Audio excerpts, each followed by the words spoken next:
pertanyaan pertama itu. Kemudian pertanyaan kedua, bagaimana kalau terjadi sistem error di internetnya atau error di hal-hal lain yang bersifat technical system. Oke, saya jawab yang pertama mengenai akad online. Akad online apakah itu legal atau tidak? Nah, tadi sudah disampaikan Pak Agus di bagian akhir bahwa Dana Syariah sebagai lembaga keuangan yang berskema syariah harus ada namanya Dewan Pengawas Syariah. Dewan Pengawas Syariah itu adalah ahli syariah yang ditempatkan di Dana Syariah untuk mengontrol semua proses dan akad-akadnya. Jadi proses itu kan juga harus diyakinkan itu sesuai syariah. Kemudian akad isi dari perjanjian-perjanjian itu juga harus sesuai syariah. Nah, tadi akad secara online ini termasuk dalam prosesnya online gitu ya. Nah, proses yang online ini sudah dikaji oleh Dewan Pengawas Syariah, sudah dikonsultasikan oleh MUI, dan kita bisa mendapatkan pengesahan bahwa akad secara online itu dengan kondisi-kondisi tertentu itu sah gitu. Misalnya harus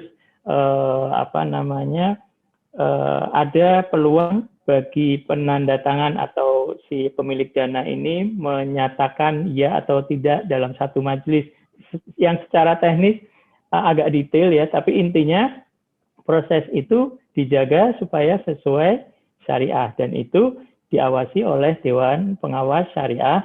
Ada 2 orang di Dana Syariah yang ditempatkan, yang ahli syariah, sehingga akad walaupun itu online tetap tidak menghilangkan kaidah-kaidah syariahnya. Apalagi sekarang sudah ada namanya digital signing ya, tanda tangan digital yang sudah diotorisasi oleh pemerintah, sehingga itu juga memudahkan untuk bisa tidak harus tanda tangan basah tapi tanda tangan digital yang kekuatannya, legalitasnya sama dengan tanda tangan basah. Jadi ada teknik-teknik tertentu yang harus dikonsultasikan melalui Dewan Pengawas Syariah, dan Dewan Pengawas Syariah mengkonsultasikan itu ke MUI, dan itu sudah dilakukan sehingga sudah punya proses yang legal. Itu satu.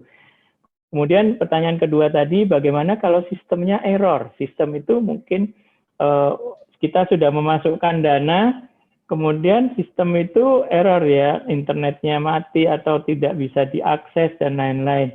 Nah, sebagai layanan yang berbasis teknologi, OJK sudah mensyaratkan agar secara sistem fintech ini itu diaudit oleh auditor internasional, auditor sistem, auditor keamanan sistem yang namanya ISO 27001.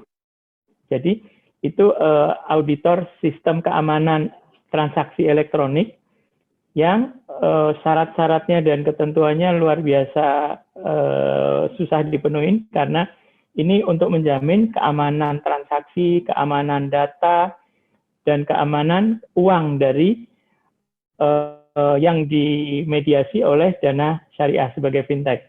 Jadi walaupun error itu ada backup-backupnya, jadi sudah dibuat protokol-protokol keamanan secara sistem IT yang sangat canggih ya, boleh dibilang begitu, yang masuk di dalam audit sistem ISO 27001, itu audit sistem.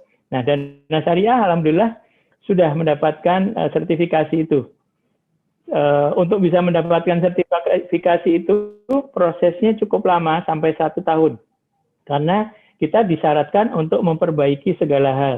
Intinya adalah bagaimana data dari nasabah aman, keuangan nasabah aman, transaksi aman, dan seterusnya. Jadi gambarannya kurang lebih seperti itu Pak Andi Novianto. Terima kasih.